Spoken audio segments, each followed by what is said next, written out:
lweipi sigwa asoose okufuna olubuto. My sister lweipi. Wana abantu begadanga kiro na misana leero Valentine. It's kwegadanga's day. People are going to play sex until morning. So if you play sex and get pregnant, totulaga scan. Lweipi abantu tebabalaga scan. Beera lubuto zaala omwana. Ne ogenze mu ddwaliro tulage sikaani z'omwana kati tukole tutya. Abantu bajja nakulogera bwereere. Wano mu Buganda tebalaga mwana atannazaalibwa. Ne akajanja kakufuusa akajanja lweipi. Katugambe gwe n'ebindeeba mwe abasoose okwewasa. Are the first couple to play sex here. Kati sikaani wabadde otulaga zaaki. I know mbu oyagala kulumya oli Mujjawo. Oli omukazi omunene alinga baasi eyavayo nagamba Mujjawo. Sort out your differences. Bwemba mwakayanira bindeeba nga bindeeba is sweet. You don't have to come on media otekeyo obufaananyi mbusimanyi olaga sikaani. So what? Sikaani baziteekawo kulaba mwana oba ali bulungi. Lweyipika kanalinda ozaale. Kwa buli afuna olubuto si yazaala. Ekyo nakyo njagala okitegeere. People will bewitch you. Abanuga tebaagaliza. Kale golozo oli omukazi gwe wabbako omusajja oyo bindeeba ye musanyufu. Abantu bamukole bituga temaze kulowooza. Olaga otya sikaani mu bantu.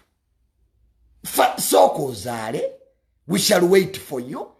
Neto ina go proving that you played sex. Being pregnant kitegeeza you played sex. Wegadanga kati erazi buli mukazi gwensanga mu kkubo ng'ali lubuto nsooka mukulisa nti nga walaba n'omusajja. Kulika essajja. Nze every time I find a pregnant woman, I first tell you that you survived that man. Kuliki kwa ekikolwa kyo kiba kyaliwo. Kati lweipi you want to tell us that you gwasoose okwenjoyinga sex? Namwe tujeeko namwe ebintu ebiri primitive bona abantu bafuna embuto ne bazaala. Juliana teyazaala. Yes, currently umwana wa Juliana tata tetumumanyi. But she gave birth quietly. Wano baserebu bafuna embuto. Sooka ozaale lweipi, sooka ozaale. Ne olese busikaani opozinze nabo. Kati leero taddeyo ebifaananyi atujeeko akajanja naawe. You are proving to.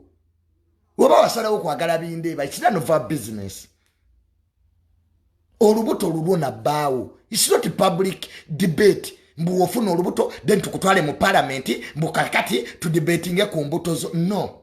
No. Rape. Yes, congratulations.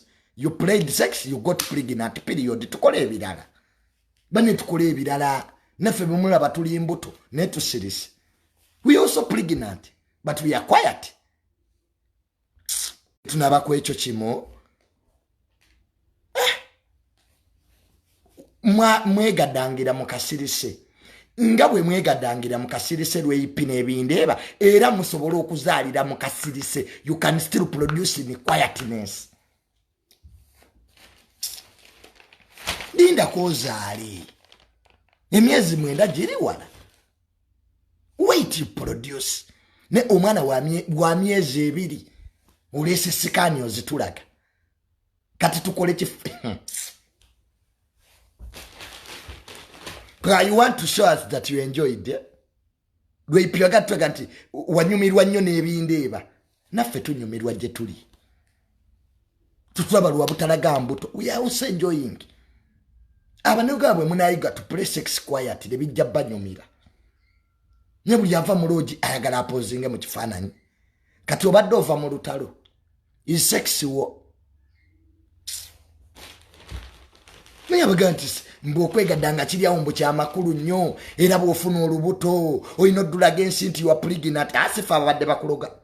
I know oyagala kulumya oli omukazi gwe wabbako oyo bindeeba. Because there is that woman yavayo ex-wo. Ex-wo abindeeba naga nti oyo bindeeba wamumubbako bubbi. And women, you have that problem. Mubba abasajja b'abannammwe bw'ofuna olubuto you become a nuisance to the whole family. Hey, mwali mugamba sizaale. Okay, kati zaala. Okay, lweipi zaala. Uganda efune ku mirembe. Now you can't put scan. You are disrespecting the rights of that baby, by the way. Bwe munaavaayo abantu ne batandika okuvuma obwana bwammwe nga mutandika okutwasamira. Era nze ndi muzadde ndi single mother. Nze siina single mother wano. Oba oli double mother, oba oli half mother, oba oli quarter mother, oba oli single mother, tebinkwatako. It's not my business. You can be a double mother, you can be a single mother, you can be a quarter mother. Without involving me. Kati tunatandika okuvuma olubuto lw'eyipi nga muvaayo. Mwabiteeka mu mawulire. Over what? Singa lw'eyipi weetadde mawulire nti ozimbye ennyumba. We would have congratulated you. Kati tukongratulate you for getting pregnant. Faba akwata amagulu. Are we the ones who hold the legs? Process ya kuwa omwana nga yote wajikwata ku live.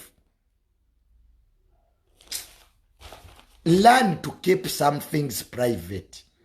Banange, learn to keep some things private. Ebintu ebimu tebisaana ku social media. N'omwana nga baby nga wakamuzaala. Tewali nsonga lwaki omuteeka ku social media. Abantu babi nnyo. Abantu balina emitima emibi, abantu balogo. Abantu banoonya abantu bakusaddaaka. Nze tamale nkyaga baserefi. Wano nze nali nga baserefi. Omanya bakasindikira amayembe.